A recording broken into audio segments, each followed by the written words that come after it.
Mtazamaji wa Mokenya TV mahali popote ulipo, naomba nikusalimie hujambo. Karibu katika uchanganuzi ni kuonyesha yale ambayo yanaendelea sasa hivi katika taifa la Uganda. Rais wa sasa ambaye alichaguliwa tarehe 15 mwezi uliopita wa kwanza mwaka huu 2026 kulingana na tume ya uchaguzi nchini Uganda, Yoweri Kaguta Museveni ameweza kutishiwa kuondoka na askari wake wote nyumbani mwa kiongozi wa mrengo upinzani Bobi Wine mara moja. Hali si hali na kunaendelea kuwaka tena zaidi kwa sababu hamna utulivu hasa katika taifa la Uganda, kwa sababu sasa hivi kuna mchakato wa tofauti za kisiasa kati ya Bobi Wine na rais wa sasa Yoweri Kaguta Museveni, lakini kupitia jenerali ambaye ni mkuu wa majeshi Muhoozi katika taifa la Uganda. Katika kanda hii nitakuonyesha picha halisi. Nani ametishia kwamba imefika wakati serikali ya Museveni iondoke na askari wote ama kuwaondoa askari wote nyumbani mwa Bobi Wine. Kulingana na chapisho ambalo umeliona hapo hewani, linasema ya kwamba, naomba tukaweze kusoma pamoja. Wanasheria Uganda wataka polisi waondolewe nyumbani kwa Bobi Wine. Yaani mawakili wote, ukipenda wanasheria wote, kupitia chama chao cha mawakili UTLS katika taifa la Uganda wameweza kuandika barua kubwa wakiomba Museveni aondoe polisi wote nyumbani mwa Bobi Wine. Naomba tusome chapisho hili kwa sababu linaenda kuunda msingi hasa kwa yale ambayo tunaenda kuzungumzia kwa kanda hii. Linasema ya kwamba chama cha wanasheria Uganda Law Society ULS kimetoa wito wa kuondolewa mara moja kwa askari wa polisi waliopangwa nyumbani kwa rais wa chama cha National Unity Platform NUP Robert Kyagulanyi maarufu kama Bobi Wine kilichopo Magere. Kumaanisha nyumbani mwa Bobi Wine ni kule katika eneo la Magere, na vile tuliweza kufahamishwa baada ya uchaguzi, jeshi lilikuwa limekita kambi pale na hadi kufikia sasa kuna polisi pale. Ndio maana ULS wameweza kuandika barua kubwa na kuomba Museveni aondoe askari wote nyumbani mwa Bobi Wine.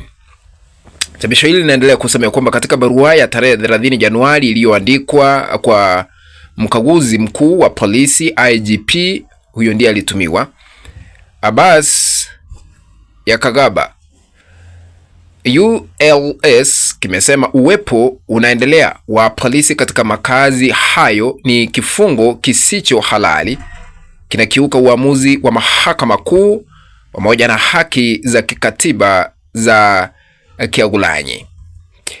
ULS kimeeleza kuwa upangaji huo wa polisi unazuia upatikanaji wa chakula na mahitaji mengine ya msingi, jambo linalokiuka haki ya uhuru binafsi, uhuru wa kutembea na utu wa binadamu.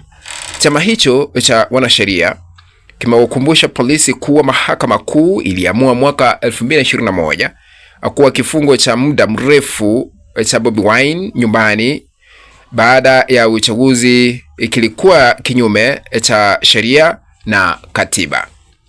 Katika barua hiyo, ULS kimeitaka polisi kuheshimu maamuzi ya mahakama, kuondoa askari wote waliopo katika makazi hayo na kutekeleza kikamilifu matakwa ya kikatiba. Nakala ya barua hiyo pia ilitumwa kwa wanasheria ama mwanasheria mkuu wa serikali na waziri wa mambo ya ndani.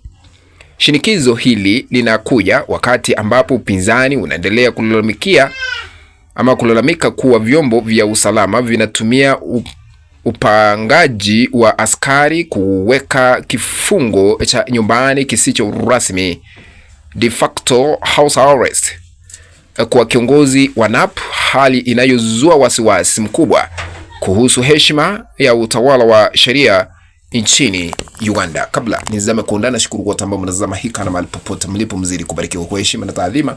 Unapoendelea kutazama hii kanda, tukabidhi like, kuna alama ya kidole hapa chini mwa kanda, bonyeza hiyo alama ya kidole kama moja kutukabidhi like, na ikiwa huja subscribe na kupembeleza uweze kusubscribe ikiwa wewe ni mgeni, na hapo kando kuna kengele, uponyeze kengele ili wakati wowote tunapoweka kanda mpya utakuwa unapokeza notification ya kufahamishwa kwamba Mokija TV ameweka kanda mpya ambayo inastahili kutazama. Without wasting your time, back to our analysis.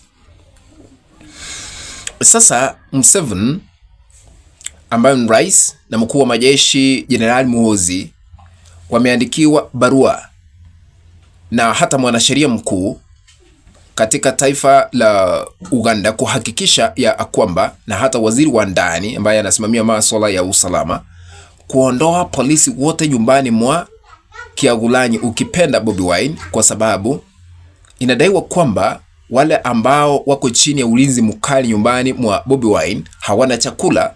Hamuna yeyote ambaye anaruhusiwa kupeleka chakula kwa Bobi Wine.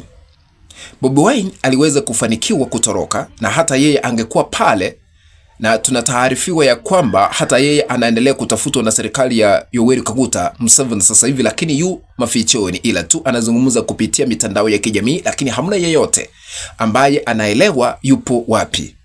Na haya yote yaliweza kumlazimisha mkuu wa majeshi Jenerali Muhoozi kulaumu serikali kupitia ubalozi wao ya Amerika ama Marekani, kwamba kuna uwezekano ubalozi wa Marekani unashirikiana na Bobi Wine kumficha, jambo ambalo liliweza kuleta utata mkubwa.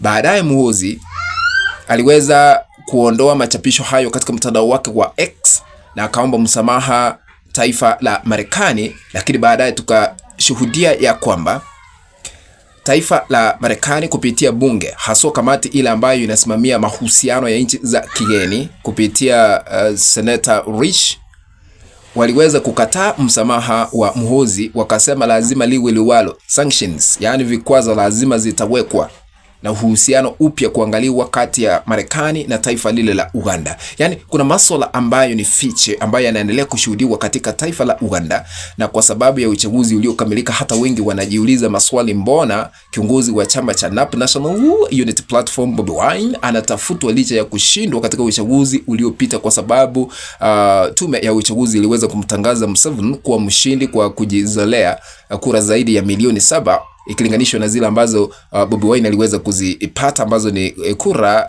milioni 2.6. Mbona serikali inamtafuta? Tumekuwa tukiona Muhoozi akitoa vitisho kwa Bobi Wine kwamba lazima liwe liwalo, jeshi litamkamata akiwa hai ama amekufa, na baadaye kumkabidhi masaa 48 kujiwasilisha katika kituo cha polisi katika taifa la Uganda. Ni madai ambayo inasemekana ya kwamba huenda ni uongozi wa kimla ndio unasababisha hayo yote, lakini sasa hivi kwa sababu familia ya Bobi Wine inadaiwa kuteseka kwa sababu ya njaa, hamna yeyote ambaye anapeleka cha kumumunya nyumbani mwao. Sasa wanasheria wameweza kulazimisha kwa kuandika barua serikali ya Yoweri Kaguta Museveni iweze kuondoka na askari wake nyumbani mwa Bobi Wine, kwa sababu kuna katiba ambayo inamlinda Bobi Wine na familia yake, na kila mmoja akona haki ya kukula, kila mmoja akona haki ya kujieleza, na kila mmoja akona haki kufanya yale ambayo yanastahili, ila tu yawe chini ya sheria za taifa la Uganda. Kufikia sasa tunapoenda hewani, serikali ya Kaguta Museveni haija respond ama haijajibu ombi ambalo limetumwa na wanasheria katika taifa la Uganda. Tukijibu tutaleta upande huo mwingine ili tuyalete hewani. Kituo hiki lazima tunahakiki kwa kila jambo ambalo tunalileta hewani ili kuleta usawa kwa watazamaji wetu. What do you think? Imefika wakati jeshi na polisi kuondoka nyumbani mwa Bobi Wine kulingana na wanasheria. Utaridhika katika sehemu ya maoni. Kufikia hapo mpenzi mtazamaji, ndipo natia kikomo katika uchanganuzi wa masuala haya ambayo yanaendelea katika taifa la Uganda.